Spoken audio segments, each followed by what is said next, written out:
Hello, hi, and welcome. Now, today, the topic we are going to study is copy of a financial statement to be filed with the registrar under section 137.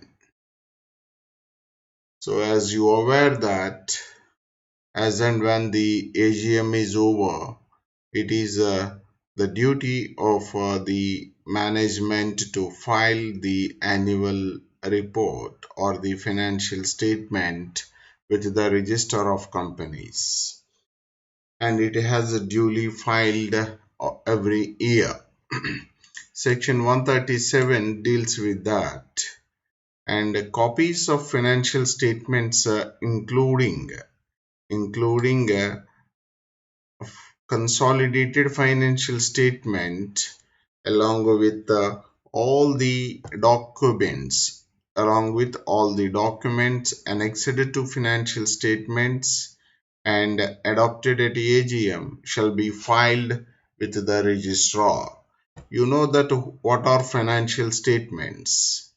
Profit and loss account, balance sheet,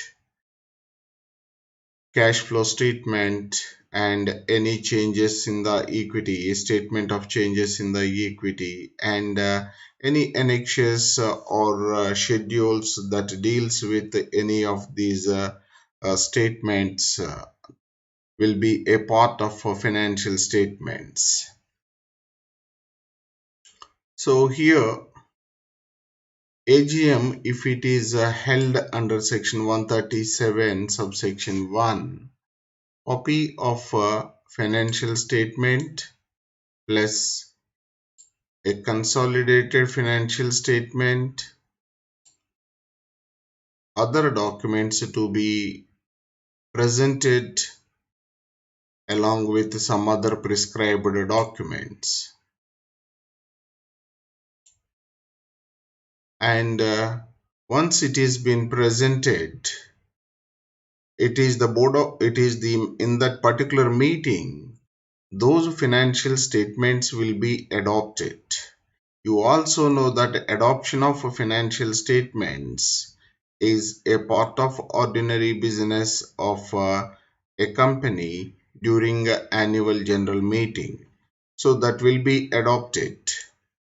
And once it is adopted and approved by in the general meeting of the company, it should be filed with the registrar within 30 days of that AGM. Within 30 days of that AGM, it should be filed with the register of companies in which the registered office of the company is situated. If not adopted in AGM and the AGM is adjourned, in such a case, filed within 30 days of AGM, registrar takes them as a provisional in their record. So in case of any adjourned AGM filed within 30 days of AGM, and however registrar takes them as a provisional in their records, and further adopted in adjourned AGM filed with the registrar within 30 days of the said meeting. So then it will be taken as a final in the records of the register of companies. Right. If the AGM is not held and the section 137 subsection 2 will come into picture. The prescribed documents plus statement of facts and reasons for not holding AGM should be filed with the register of companies within 30 days of their last date before which the AGM should have been held. So, filing of annual report, the statement of facts and reasons for not holding the AGM should be filed with ROC within 30 days from the due date of conducting the AGM. So this is in case if it is not held. Let us see how it is been described in the Act, filing of financial statements. So financial statements, which includes the consolidated financial statement, if any, along with all the documents which are required to be or attached to such financial statement under this act duly adopted at AGM of the company. So this is the crux of this point, that should be duly adopted at the AGM of the company, shall be filed with the registrar within 30 days of the date of AGM in such a manner, with such fees or additional fees as may be prescribed. So here Rule 3 says the following class of companies shall file their financial statements and other documents under Section 137 of the Act with the registrar in e-form AOC 4XBRL as per Annexure 1. E-form AOC. So companies listed with the stock exchanges in India and their Indian subsidiaries, companies having a paid up capital of 5 crore rupees and above, and companies having turnover of 100 crores or above, all companies which are required to prepare their financial statements in accordance with the company rules 2014. So all the companies which are required to prepare their financial statements in accordance with the company's rules 2015 should have to file the financial statements with the registrar in electronic form. That electronic form is AOC4 XBRL.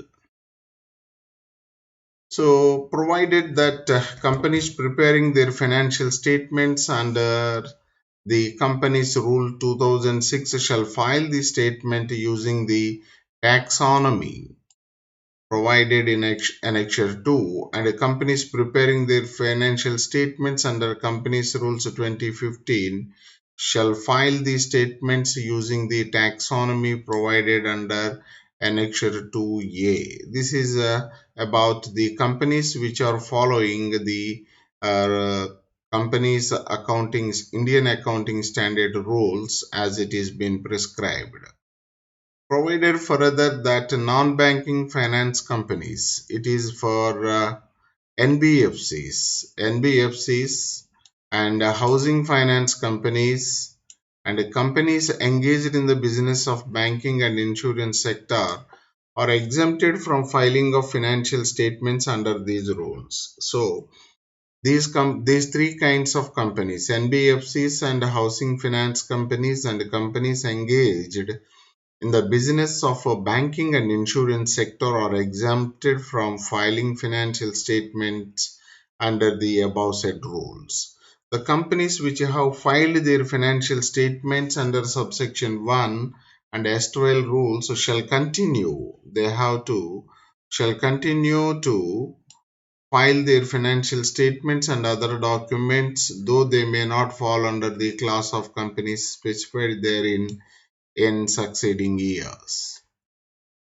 So this is what about if the companies adopted the financial statements in annual general meeting. And the second aspect is that if financial statements are not adopted, then what will be the course of action? Where financial statements are not adopted at any AGM or adjourned AGM, such unadopted financial statements along with the required documents shall be filed with the registrar within 30 days of the date of AGM. It is the scheduled date only where the financial statements are not adopted, and the registrar shall take them in his records as a provisional. So the registrar will consider such financial statements as a provisional till the financial statements are filed with him after their adoption in the adjourned AGM for that purpose. If the financial statements are adopted in the adjourned AGM, then they shall be filed with the registrar within 30 days of the date of such a adjourned AGM, with such fees and additional fees as may be prescribed. So when it comes to one person company, OPC shall file a copy of the financial statements duly adopted by its member, along with all the documents which are required to be attached to such financial statements within 180 days from the closure of the financial year. So here the AGM conducting the AGM will not come into picture while filing the financial statements which are duly adopted by its member. So within 180 days, which mean to say by September 30th of that year shall be the last date for filing of financial statements with the register of companies by one person company. And in case if the companies are having subsidiaries, if a company shall, along with its financial statements to be filed with the register, attach the accounts of its subsidiary or subsidiaries which have been incorporated outside India, which have not established their place of business in India also. And also that in the case of subsidiary which have been incorporated outside India, so hereinafter it is referred as a foreign subsidiary, which is not required to get its financial statement audited under any law of the country of its incorporation, which does not get such financial statement audited. The requirements of the fourth provision shall be met if the holding Indian company files such unaudited financial statement along with a declaration to this effect, and where such financial statement is in language other than the English along with a translated copy, it needs to be filed. So in case if annual general meeting is not held, then 137 subsection 2 will come into picture. So if it is not held, the reasons are to be filed. The facts and reasons are to be filed with the register along with the necessary documents. Where AGM of a company for any year has not been held, so the financial statements along with the documents required to be attached duly signed along with the statement of facts and reasons for not holding AGM shall be filed with the registrar within 30 days of the last date before which the AGM should have been held, and in such a manner, with such fees and additional fees as may be prescribed.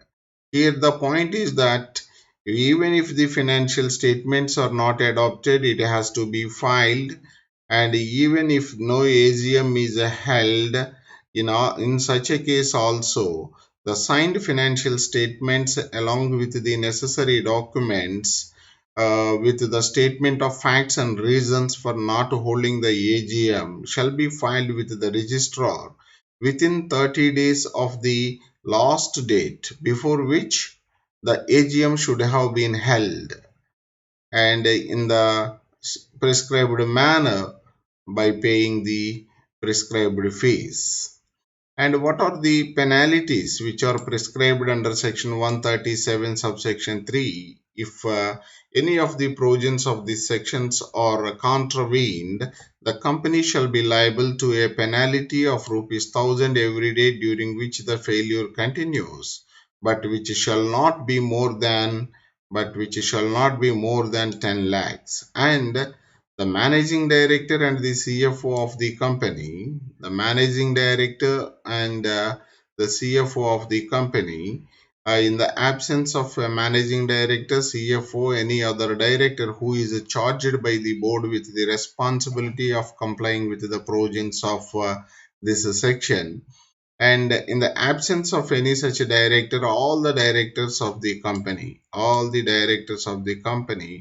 punishable with imprisonment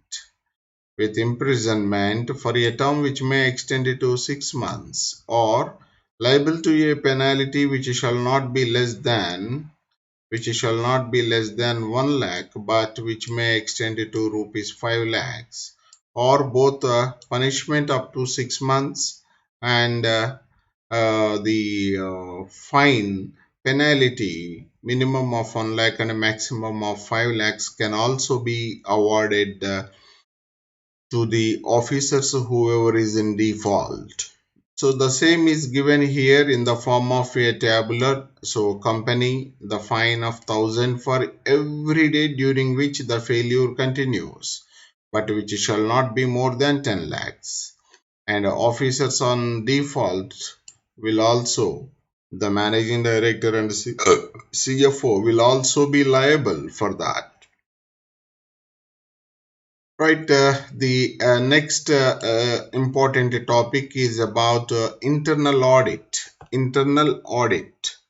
So, internal audit is for the good of the management to institutionalize the best practices and processes within the organization in order to prevent mistakes, errors, and frauds. So, it is the preventive measure where that management do takes for conducting the internal audit. So, under section 138 is to read with rule 13 of rules 2014 in the relation to internal audit in a company. So the extract of the act says such class or classes of companies have been prescribed shall be required to appoint an internal auditor who shall either be a chartered accountant or a cost accountant or such other professional as may be decided by the board to conduct internal audit of the functions and activities of the company. So, who shall either be a chartered accountant or a cost accountant or such other professional as may be decided by the board to conduct internal audit of the company, they can be appointed as internal auditors. The central government may prescribe the manner and interval in which the internal audit shall be conducted and reported to the board. The central government may prescribe the manner and the interval in which the internal audit shall be conducted and reported to the board. Companies required to appoint internal auditors. So what are the companies which requires to appoint an internal auditor? So which may be either an individual or a partnership firm or a body corporate. So here every listed company should appoint a internal auditor, and every unlisted public company having a paid up share capital of 50 crore rupees or more during the preceding financial year. Paid up share capital if it is 50 crores or more during the preceding financial year, then they have to appoint. And where the turnover of 200 crore rupees or more during the preceding year, outstanding loans or borrowings from banks and public financial institutions exceeds 100 crore rupees or more at any point of time during the preceding financial year. So, and the fourth criteria is outstanding deposits of 25 crore rupees or more at any point of time during the preceding financial year. So, students, here there are four criteria for an unlisted company. Every listed company have to appoint an internal auditor. In case of unlisted public company, if the paid up share capital is 50 crores or more, they have to appoint, and the turnover, if it is 200 crores or more, they have to appoint, and outstanding loans or borrowings from banks or public financial institutions if it exceeds 100 crores or more, they have to appoint. And fourth criteria is outstanding deposits of 25 crore rupees or more also have to appoint an internal auditor who is a chartered accountant or a cost accountant or a professional can be appointed by the board of directors to carry out the internal audit. So one is the capital criteria, paid up capital. Second is turnover. Third one is outstanding loans or borrowings, and the fourth one is outstanding deposits. In case of a unlisted public company and private company, and every private company having a turnover of 200 crore rupees or more during the preceding financial year, or outstanding loans or borrowings from banks or public financial institutions exceeding 100 crore rupees or more at any point of time during the preceding financial year shall have to appoint internal auditor who is a chartered accountant or a cost accountant or a professional considered by the board of directors. So there are only true criteria for a private company. So students, if a question is asked about the requirement of companies to appoint a internal auditor, you need to write about three aspects in with reference to a listed company, with reference to a unlisted public company, and third one is with reference to a private company. The criteria are different from one to another. The student have to write it very clearly in case of a unlisted public company and a private company also. Now let us go to audit committee. So the audit committee of a company or the board shall, in consultation with the internal auditor, formulate the scope, functioning, periodicity, and methodology of conducting internal audit.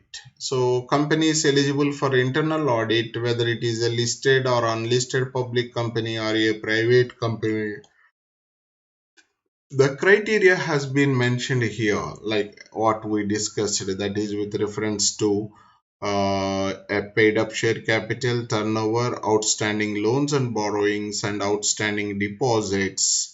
Is these four are the criteria for a unlisted public company. For a private company, there are two criteria. One is the turnover, the other one is outstanding loans and borrowings. Right, the transition period.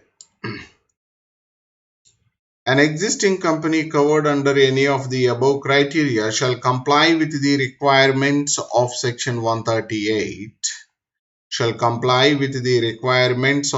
138, and this rule within 6 months of commencement of such a section. So, during the transitional period from the old act to the new act, during that period, an existing company covered under any of the above, whether it is a listed company or a unlisted public company or a private company which is meeting the criteria of appointing an internal auditor, shall comply with the requirements of section 138 and this rule within 6 months of the commencement of such a section.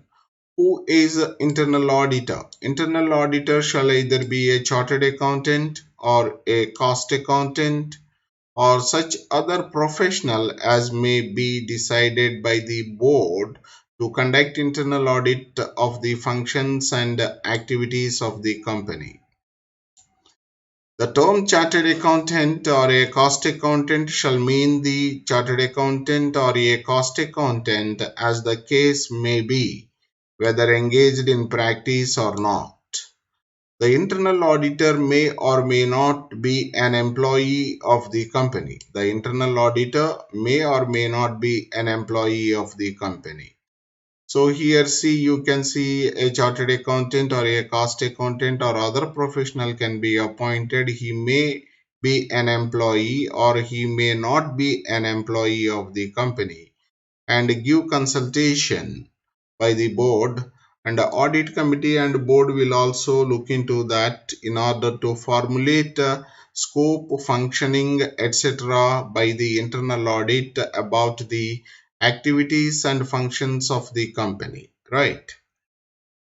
So this is all about the internal audit, dear students, and with this the chapter 9 of module 1 is complete in all respects. I thank you all and best wishes as always.